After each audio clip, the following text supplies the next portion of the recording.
दोस्तों, अगर आप भी 10th क्लास बोर्ड एग्जाम की तैयारी कर रहे हैं तो ये पेपर आपके लिए बहुत ही ज़्यादा हेल्पफुल होने वाला है। दोस्तों, ये 10 साल पुराना पेपर है जो कि 2013 का पेपर है।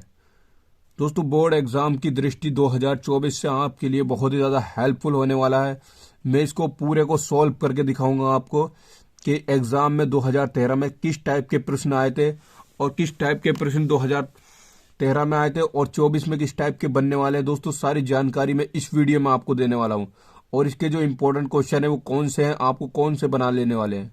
दोस्तों, सारी जानकारी मैं इस वीडियो के अंदर देने वाला हूं, बहुत ही ज़्यादा हेल्पफुल होने वाली है आपके लिए वीडियो। अगर आप 2024 के बोर्ड एग्जाम 2024 की हाई स्कूल की परीक्षा देने वाले हैं तो दोस्तों, परीक्षा में बैठने से पहले इस पेपर को जरूर देख लें। तो दोस्तों देखिए, मैंने इसमें सारे बहुविकल्पी प्रश्न और लघु प्रश्न भी, अति लघु प्रश्न भी सॉल्व कराए हैं। तो दोस्तों, मैं आज आपको बहुत ही ज़्यादा इस वीडियो के माध्यम से आपको नॉलेज और जानकारी देने वाला हूं। तो वीडियो में अंत तक बने रहना। अगर चैनल पर पहली बार विजिट कर रहे हैं, चैनल को सब्सक्राइब जरूर कर लें। तो दोस्तों चलिए शुरू करते हैं। देखिए, सबसे पहले क्या होता है दोस्तों, पहले तो ये नहीं था OMR शीट का सिस्टम, लेकिन इस साल गवर्नमेंट ने क्या है और OMR शीट का जो सिस्टम है वो चला दिया है। तो दोस्तों, सबसे पहले ये आपको OMR शीट पर भरने होते हैं, ठीक है, जो कोड होता है। और दोस्तों, ये तो आपको सभी को पता होगा कि 3 घंटे 15 मिनट का जो पेपर होता है, पेपर टाइम जो लिखने के लिए दिए जाते हैं वो 3 घंटे 15 मिनट होते हैं और 70 नंबर का ये पेपर होता है, ठीक है। और दोस्तों, ये जो कुछ निर्देशांक होते हैं, निर्देश होते हैं पढ़ने के लिए कि 15 मिनट पढ़ने के लिए दिए जाते हैं और 3 खंडों में विभाजित होता है, के खे गे, ठीक है। और प्रत्येक खंड का बहुविकल्पी प्रश्न जिसमें 4 विकल्प दिए गए हैं, सही विकल्प चुनकर लिखना होता है। प्रत्येक खंड के सभी प्रश्न करना एक साथ करना दोस्तों आवश्यक है और प्रत्येक खंड नए पृष्ठ से प्रारंभ करें, ये बात ध्यान रखें, ठीक है, नए पृष्ठ से। और सभी प्रश्न अनिवार्य है, प्रश्नों के निर्धारित अंक के सम्मुख दिए गए हैं, मतलब क्वेश्चन के सामने ही उनके अंक दिए गए हैं, ठीक है। तो दोस्तों, हमारा जो पहला क्वेश्चन है, तो हमारा पहला प्रश्न क्या है दोस्तों, खंड कैसे। तो एक अवतल दर्पण की फोकस दूरी 10 सेंटीमीटर है तो वक्रता त्रिज्या ज्ञात कीजिए। तो दोस्तों, ये बहुत ही आसान सा क्वेश्चन है। देखिए, फॉर्मूला यहाँ पर लिख दिया है मैंने, ये फॉर्मूला है। तो वक्रता त्रिज्या मतलब फोकस दूरी हमें दी हुई है और वक्रता त्रिज्या हमें ज्ञात करनी है। तो फोकस दूरी F बराबर 10 सेंटीमीटर दिया है, तो इस पर आज का R का मान रख देना है, ठीक है। फोकस दूरी का मान रख देना है यहाँ पर। देखिए, यहाँ पर मैंने रख दिया F की जगह पर फोकस दूरी रख दिया और इसकी आड़ी तिरछा गुणा कर दी 1 मानकर इसके बटे में। तो ये हमारा आंसर आ जाएगा 20 सेंटीमीटर। बहुत ही आसान सा है, आपको अच्छे तैयार होने चाहिए, ठीक है। जब दूसरा खंड देख लीजिए, खे, जब एक सफेद प्रकाश किरण कांच से बने किसी प्रिज्म से गुजरती है तो वह किस रंग की किरण के लिए सबसे अधिक विचलन होता है। तो दोस्तों, आपका राइट आंसर जो हो जाएगा आप खुद ही बताएंगे। दोस्तों, इससे पहले मैं आपको एक चार्ट दिखा देता हूं, आप खुद ही बताएंगे कि किस रंग का सबसे ज्यादा विचलन होगा। दोस्तों, इस चार्ट को देख लीजिए, आपको किसी भी प्रकार की कोई दिक्कत नहीं होगी इस टाइप के क्वेश्चन में, न ही वर्ण विक्षेपण में, न ही प्रकीर्णन में, न ही अपवर्तनांक में और न ही तरंग दैर्ध्य में। दोस्तों देखिए, काफी बच्चे क्या होते हैं, कंफ्यूज होते हैं कि ये चीज हमें बार बार कंफ्यूज करती है, वर्ण विक्षेपण का, तरंग दैर्ध्य और अपवर्तनांक विचलन। तो दोस्तों, इस चार्ट को देखने के बाद आप बिल्कुल कंफ्यूज नहीं होने वाले। तो दोस्तों, उससे पहले आपसे रिक्वेस्ट है, गुजारिश है कि आप चैनल पर पहली बार विजिट कर रहे हैं, चैनल को सब्सक्राइब जरूर कर दें यार। बहुत मेहनत लगती है वीडियो बनाने में, आप ही के लिए वीडियो बनाते हैं। आपका एक लाइक हमारे लिए बहुत ही ज़्यादा मोटिवेशनल करता है, बहुत ही ज़्यादा हमें मोटिवेट करता है। आपके लाइक और सब्सक्राइब से हमें कोई पैसे नहीं मिलते, लेकिन मोटिवेशन मिलता है। क्या है कि वीडियो आगे ज़्यादा सजेशन होती है, ठीक है। अब दोस्तों देखिए, सबसे ज़्यादा क्या है, देखिए बैंगनी रंग के लिए क्या होता है, देखिए सबसे ज़्यादा विचलन, सबसे ज्यादा और अपवर्तनांक सबसे ज्यादा, विकिरण सबसे ज्यादा, सिर्फ तरंग दैर्ध्य ही सबसे कम होती है, ठीक है। तरंग दैर्ध्य ही सबसे कम होती है और बाकी सब चीजें सबसे ज्यादा, ठीक है दोस्तों। और अब देखिए लाल रंग में आ जाइए। देखिए, लाल रंग में विचलन सबसे कम, अपवर्तनांक सबसे कम, विकिरण सबसे कम और सिर्फ तरंग दैर्ध्य सबसे ज्यादा होती है इसमें और बाकी सब सबसे कम, ठीक है। जो इसमें सबसे कम है वो इसमें सबसे ज्यादा है और जो इसमें सबसे ज्यादा है वो इसमें सबसे कम है, ठीक है। बस इतना याद रखना, ये इसका अपोजिट होता है, ठीक है। लेकिन तरंग दैर्ध्य जो इसमें सबसे कम है वो इसमें सबसे ज्यादा है, ठीक है। अब आप खुद ही बता देंगे कि कौन सा है इसमें सबसे सही। क्या होती है, देखिए किस रंग के लिए सबसे ज्यादा विचलन होती है, तो आप बता देंगे सबसे ज्यादा विचलन किसमें हो, सबसे ज्यादा तो विचलन होगी बैंगनी रंग में। तो राइट आंसर जाएगा हमारा दोस्तों किस पे, बैंगनी रंग पे। ठीक है, अब देखिए क्वेश्चन नंबर 6, एक माइक्रो एम्पियर की विद्युत धारा का मान होता है। तो 1 एम्पियर की विद्युत धारा का मान क्या होता है दोस्तों, 10⁻⁻6। ठीक है, 10⁻⁻6 एम्पियर। ठीक है, आपको ये याद होना चाहिए। अगर यहीं पर बूझ लेते माइक्रो एम्पियर मीटर, तो माइक्रोमीटर पर आ जाता 10⁻⁻6 मीटर। ठीक है, इतना याद रखना। अब दोस्तों घ क्वेश्चन है, एक प्रोटॉन पर विद्युत आवेश की मात्रा होती है। तो एक प्रोटॉन पर विद्युत आवेश की मात्रा जो होती है वो होती है कितनी, 1.6 गुणे 10⁻⁻19 कूलाम। ठीक है, ये आप याद रखना। अब दोस्तों क्वेश्चन नंबर 2 नंबर का क्वेश्चन है, तो बहुत ही आसान से क्वेश्चन होते हैं। ये मैं आपको 2 क्वेश्चन करके दिखाऊंगा, एक इसमें से एक अपने पास से गया है, वो बहुत ही ज्यादा इंपॉर्टेंट है, काफी बार एग्जाम में रिपीट हुआ है। ठीक है दोस्तों, वीडियो को लाइक, चैनल को सब्सक्राइब जरूर करते चले। दोस्तों देखिए, यदि वायु के क्वेश्चन है, यदि वायु के सापेक्ष किसी पारदर्शी ध्रुव का अपवर्तनांक 1.5 है तो है तथा कांच का अपवर्तनांक 1.5 है, तो ध्रुव के सापेक्ष कांच का अपवर्तनांक ज्ञात कीजिए, यानी गणना कीजिए। ठीक है, गणना करना, ज्ञात करना, निकालना। ठीक है, बताइए, बताना एक सबके एक ही मतलब होता है दोस्तों। ठीक है, अब देखिए क्या करना है दोस्तों, देखो वायु के सापेक्ष किसी भी पारदर्शी ध्रुव का, तो मतलब वायु के सापेक्ष पारदर्शी ध्रुव का और वायु के सापेक्ष कांच का, तो ध्रुव का तो इतना हो गया और कांच का इतना हो गया। ठीक है, दोनों का वायु के सापेक्ष है। ठीक, और क्या बोल रहा है दोस्तों, ध्रुव के सापेक्ष, सापेक्ष का मतलब होता है एन के सापेक्ष अपवर्तनांक की गणना कीजिए। तो दोस्तों देखिए, मैंने यह पर इसको नोट किया है, इसको देख लेना। ठीक है, देखिए यहाँ पर देखिए वायु के सापेक्ष, वायु का मतलब एयर, हवा, सापेक्ष के लिए हम एन का प्रयोग करते हैं, तो यहाँ पर एन लगाते हैं, वायु के सापेक्ष। ठीक है, काय का, पारदर्शी ध्रुव, पारदर्शी ध्रुव के लिए एल का प्रयोग करा है हमने, पारदर्शी ध्रुव का अपवर्तनांक 1.5 गुना है। ठीक है, अब देखिए दूसरा क्या है, वायु के सापेक्ष कांच का, तो वायु के सापेक्ष ए वायु, एन सापेक्ष और जी गिलास, गिलास मतलब जो कांच होता है। ठीक है, का अपवर्तनांक इतना है।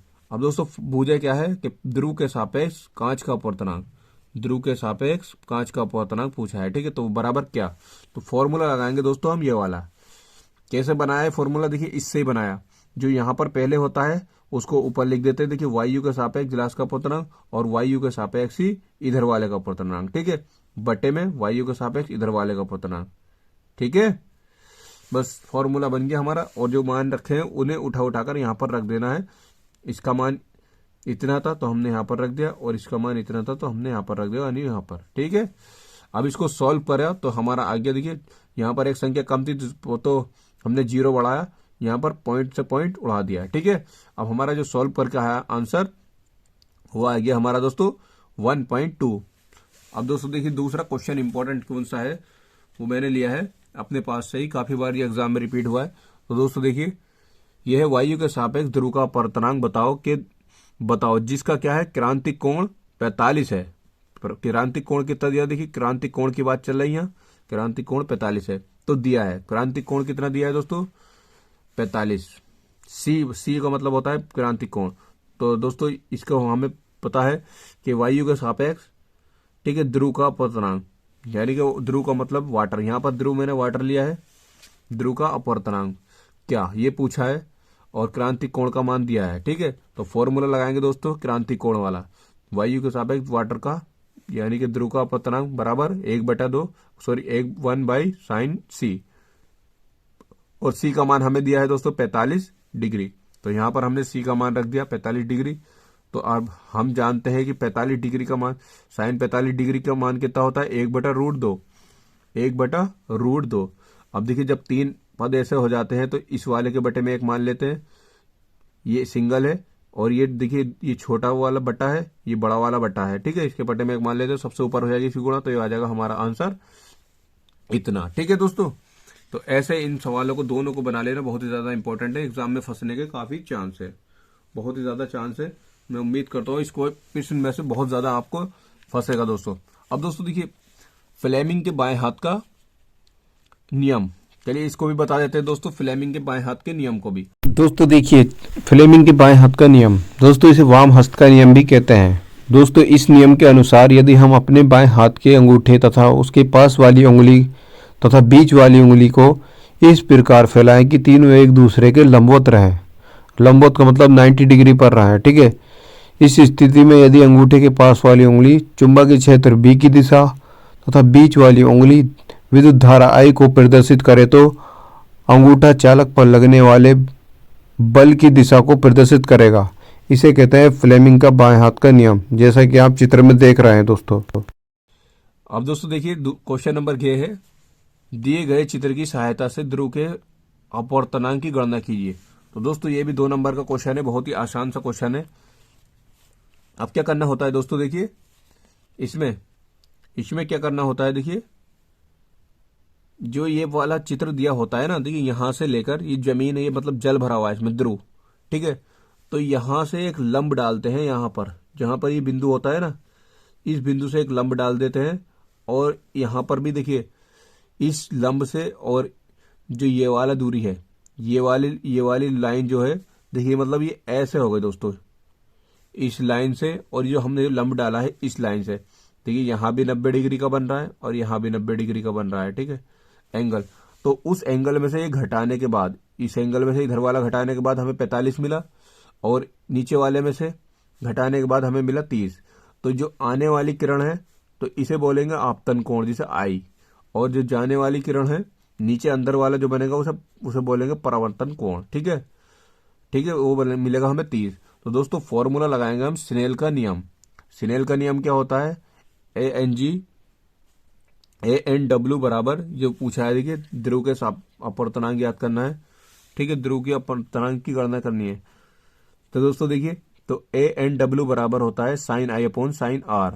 अब देखिए sin I upon sin R, जहां पर I का मान हमने रख दिया, ठीक है, sin I, देखिए sin I का मान हमने रख दिया, तो ये हो गया हमारे पास sin I का मतलब 45 और साइन R का मतलब, ठीक है, 30। अब दोस्तों इसे सॉल्व करने के बाद हमें मिला √2।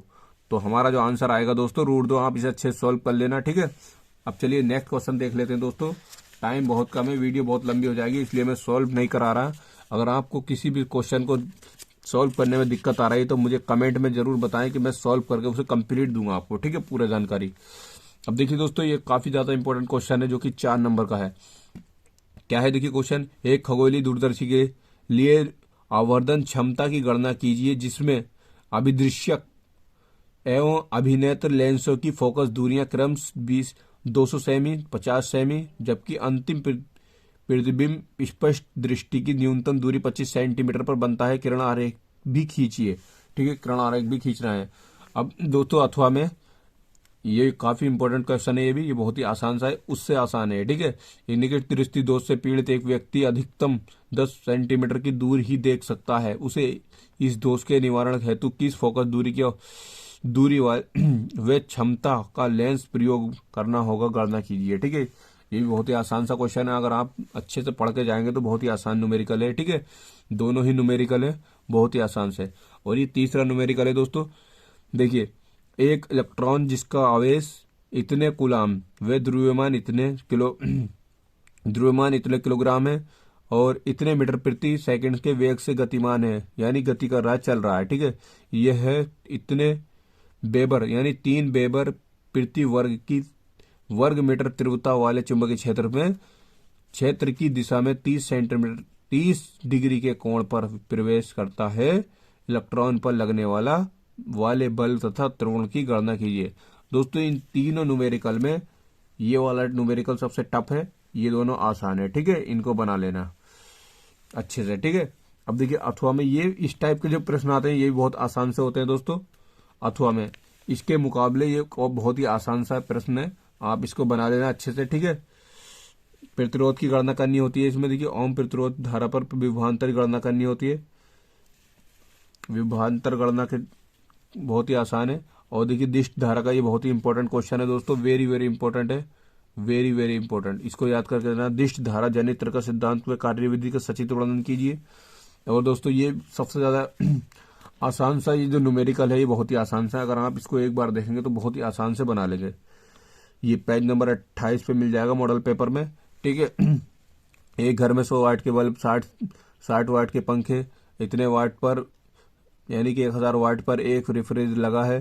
प्रतिदिन सभी यंत्र औसत घंटे इतने इतने कार्य करते हैं, यानी कि जो एवरेज 10 घंटे तक कार्य करते हैं। 30 दिन में व्यय ऊर्जा मतलब खर्च की गई ऊर्जा की गणना कीजिए। प्रति यूनिट 4 रुपये प्रति यूनिट की दर से 30 दिन में विद्युत ऊर्जा का मूल्य ज्ञात कीजिए, ठीक है। ये बिजली का बिल निकालने की तरह से है, ठीक है। बहुत ही आसान है, ये बहुत ही अच्छा क्वेश्चन है, ठीक है। आप इसको बना लेना। अब चलिए दोस्तों नेक्स्ट क्वेश्चन देख लेते हैं। अब दोस्तों खंड ख में बहुविकल्पीय प्रश्न देख लेते हैं। अम्लगम अम्लगम होते हैं, अम्लगम क्या होते हैं, मिश्र धातु के होते हैं, ठीक है। अम्लगम जो होते हैं मिश्र धातु के बनते हैं, मतलब दो धातुओं का मिश्रण से ही अम्लगम बनते हैं दोस्तों। जैसे सोना चांदी को मिला दो तो वो अम्लगम हो जाएंगे, ठीक है। अब दोस्तों देखिए, अल्कोहलों के विहाइड्रोजीनीकरण से यौगिक प्राप्त होता है। तो कौन सा यौगिक प्राप्त होता है दोस्तों, तो होता है एल्डिहाइड, ठीक है। एल्डिहाइड यौगिक प्राप्त होता है। अब दोस्तों देखिए, निम्न में से अम्लीय लवण है, तो निम्न में से अम्लीय लवण क्या होती है, सोडियम हाइड्रोसल्फाइड, ठीक है। Sodium hydrosulphide. अब इसको याद कर लेना अच्छे से। और देखिए क्वेश्चन नंबर हमारा 6 है, इसका क्या है, निम्न यौगिकों के IUPAC नाम प्रणाली में लिखिए। तो दोस्तों प्रणाली में लिखना है आप इसके नामों को, ठीक है। तो आप इनको अच्छे से देखकर जाना, बहुत ही आसान से होते हैं ये, तैयारी कर लेना, ठीक है। निम्नलिखित में प्रश्न, निम्नलिखित को कैसे प्राप्त करें, तो ये भी बहुत ज्यादा पूछे जाते हैं। कैसे प्राप्त करें, एल्युमिनियम सल्फेट से, पोटेशियम फिटकरी, अमोनिया से नाइट्रोजन, ठीक है।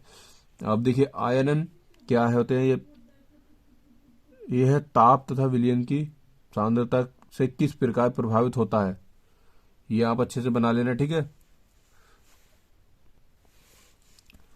अब देखिए दोस्तों क्वेश्चन नंबर 7वां है, क्वेश्चन चूंकि 4 नंबर का है, ठीक है। सल्वे विधि द्वारा सोडियम, देखिए 3-4 विधियां आप याद करके जाना, ठीक है। बहुत ही आसान आ जाएंगे एग्जाम में, ठीक है। कम से कम 3 विधि तो आप याद करके जाना, ठीक है। सल्वे विधि द्वारा सोडियम कार्बोनाइड का निर्माण विधि का नामांकित चित्र बनाइए। संबंधित अभिक्रियाओं का समीकरण भी दीजिए। 4 नंबर का क्वेश्चन है। मिश्र धातु से आप क्या समझते हैं, धातु व उसकी मिश्र धातु के गुणों के प्रमुख भिन्न क्या होते हैं। पीतल का गठन भी कीजिए। दोस्तों ये 4 नंबर का क्वेश्चन है, बहुत ही अच्छा क्वेश्चन है। अब देखिए दोस्तों क्वेश्चन नंबर 8वां है, स्टार्च एथिलीन अल्कोहल से निर्माण होने वाली अभिक्रियाओं का समीकरण कीजिए। इनमें से आयोडी फार्म तथा डाई एथिल ईथर कैसे प्राप्त करें, केवल समीकरण दीजिए। अब दोस्तों क्वेश्चन नंबर 8वां में है, परिशुद्ध अल्कोहल परिशोध स्पीड पर विकृत स्पिरिट क्या होते हैं। एथिल अल्कोहल के 4 प्रमुख उपयोग लिखिए। क्वेश्चन जो है 7 नंबर का है, बहुत ही ज्यादा इंपॉर्टेंट है। किस क्रिया द्वारा जड़ तथा अवशोषित जल तथा खनिज, देखिए क्वेश्चन ये बहुविकल्पी प्रश्न फिर से आगा दोस्तों, बहुत ही ज्यादा इंपॉर्टेंट है। सारे बहुविकल्पी क्वेश्चन कराएं, एक भी नहीं छोड़ा। बहुत ही ज्यादा मेहनत लगी है इनको सर्च कर करके इनके सही आंसर ढूंढने में, ठीक है दोस्तों। तो किस क्रिया द्वारा जड़ों तथा अवशोषित जल तथा खनिज लवण पत्तियों तक पहुंच पाते हैं, मतलब वो कौन सी क्रिया है जिससे जो कि जल जो है जड़ पत्तियों तक पहुंच पाता है, ठीक है। तो उसे कहते हैं दोस्तों, उस क्रिया को कहते हैं क्या, रसारोहण। रसारोहण जो क्रिया होती है उसे कहते हैं रसारोहण। तो ये किसके द्वारा होती है, जाइलम के द्वारा होती है। रसारोहण क्रिया के द्वारा पहुंचते हैं और जाइलम के द्वारा होती है, ठीक है। दोनों को याद कर लेना, कभी जाइलम पूछ लेता है और कभी रसारोहण, ठीक है। ये दे देता है, ये नहीं देगा तो ये देगा, ठीक है। अब दोस्तों देखिए, मादालिंग हार्मोन कहलाता है, मादालिंग हार्मोन कहलाता है एस्ट्रोजेन। मादालिंग हार्मोन कहलाता है एस्ट्रोजेन, और जो नरलिंग हार्मोन कहलाता है एंड्रोजेन, ठीक है। ये याद रख लेना, दोनों में से दोनों ही काफी बार रिपीट हुए हैं। अब देखिए, किस पादप हार्मोन का प्रयोग बिना निषेचन बीज रहित फल के निर्माण में किया जाता है। तो दोस्तों इसका हमारा राइट आंसर जाएगा बिजरेलिन। बिजरेलिन को जाएगा, ये राइट आंसर जाएगा ऑप्शन नंबर खंड नंबर पहला। ठीक है, तो निम्नलिखित दोस्तों अब देखिए, निम्नलिखित में से कौन से विटामिन का जोड़ा पानी में घुलनशील है। तो दोस्तों मैं बता दूं आपको कि जो पानी में वसा में घुलनशील है उनको छोड़कर सारे पानी में घुलनशील है। ठीक है, देखिए वसा में क्या घुलनशील है, ए, विटामिन डी, विटामिन ई और विटामिन के, ये वसा में घुलनशील है। ठीक है, और इन्हें छोड़कर बाकी सब पानी में घुलनशील है। तो देखिए जो जोड़ा बन जाए इनको छोड़कर कौन कौन सा बन जाए, देखिए बी सी, देखिए ए भी इसमें है, ए है मिल गया। ठीक है, तो ये जोड़ा नहीं हो सकता, तो बी सी इसमें नहीं है, तो ये वाला हमारा राइट आंसर हो जाएगा। ठीक है, अब देखिए दोस्तों विटामिन सी के, तो ये तो के मिल गया इसमें, ये नहीं हो सकता। डी मिल गया इसमें, तो ये नहीं हो सकता, तो हमारा राइट आंसर इसको जाएगा। ठीक है, अब देखिए तंबाकू से प्राप्त होने वाले एल्केलाइड का नाम लिखिए। तो दोस्तों बहुत ही आसान है, निकोटीन, इसका नाम हो जाएगा निकोटीन। और इसमें जो लिखिए तथा मानव पर होने वाले इसके भिन्न दुष्ट प्रभावों का वर्णन कीजिए। तो जो मानव पर होने वाले इसके दुष्ट प्रभाव उनका वर्णन करना है। 2 नंबर का क्वेश्चन है दोस्तों, बहुत ही आसान सा क्वेश्चन है। अब देखिए दोस्तों क्या करना होता है इसमें, परिवार नियोजन। दोस्तों आप इसको याद रख लेना, निकोटीन। ठीक है, परिवार नियोजन किसे कहते हैं, परिवार को सीमित रखने के लिए भिन्न भिन्न उपाय का उल्लेख कीजिए। ठीक है, ये बहुत ही अच्छा क्वेश्चन है ये भी। परासरण किसे कहते हैं, चित्र की सहायता से परासरण के उपयोग का प्रदर्शन कीजिए, माने दिखाइए। ठीक है, चित्र बनाकर। अब दोस्तों देख सकते हैं नया क्वेश्चन। अब क्वेश्चन नंबर 11 क्या कह रहे हैं दोस्तों, देखिए परासरण किसे कहते हैं। देखिए परागण किसे कहते हैं, वो था परासरण, ये पर परागण। ठीक है, किसे कहते हैं, पर परागण की विभिन्न विधियों का उल्लेख हुए नाम लिखिए। परागकण के अनुकरण का सचिव वर्णन कीजिए। तो चित्र सहित बनाना 4 नंबर का क्वेश्चन है दोस्तों। और दोस्तों इसे भी अच्छे से देख कर जाना, और ये भी काफ़ी बार रिपीट हुआ है। और दोस्तों इसको तो 100% याद करके जाना, वेरी वेरी इंपॉर्टेंट क्वेश्चन है, वेरी वेरी इंपॉर्टेंट। ठीक है, वेरी वेरी इंपॉर्टेंट क्वेश्चन है। मानव रक्त की संरचना और कार्यविधि का वर्णन कीजिए। 95% आएगा ये दोस्तों, चांस है इसके। अब देखिए श्वसन किसे कहते हैं, श्वसन किसे कहते हैं, मनुष्य के श्वसन अंगों को नामांकित चित्र बनाकर उसके कार्य का वर्णन कीजिए। दोस्तों ये भी बहुत ही ज़्यादा इंपॉर्टेंट क्वेश्चन है। सांस लेने की नली और पूरा फेफड़े वेफड़े सब बना देना। ठीक है, ये श्वसन तंत्र होता है। ठीक है, निम्नलिखित में से किन्हीं 2 पर टिप्पणी लिखिए, किन्हीं 2 पर टिप्पणी लिख दीजिए। जो औद्योगिक का मानव कल्याण के उपयोग और मेडल पर स्वतंत्र अपयूहन का नियम और जीव की उत्पत्ति की आधुनिक कल्पना और वक्र की संरचना। दोस्तों ये थी 10th क्लास का 2013 का काफ़ी इंपॉर्टेंट क्वेश्चन। इसमें से बहुत ज़्यादा आपको 2024 में देखने को मिलेगा दोस्तों 2024 के एग्ज़ाम में आपको बहुत ही ज़्यादा इसमें देखने को मिलेगा। तो मैं उम्मीद करता हूँ आपको ये क्वेश्चन पेपर अच्छे समझ में आ गया होगा। दोस्तों अगर वीडियो आप पहली बार देख रहे हो चैनल पर, तो चैनल को सब्सक्राइब जरूर कर लें और लाइक करना ना भूलें, बहुत मेहनत लगती है वीडियो को बनाने में। तो दोस्तों वीडियो को लाइक जरूर कर दें। मिलते हैं फिर नेक्स्ट वीडियो में। Thank you for watching this video.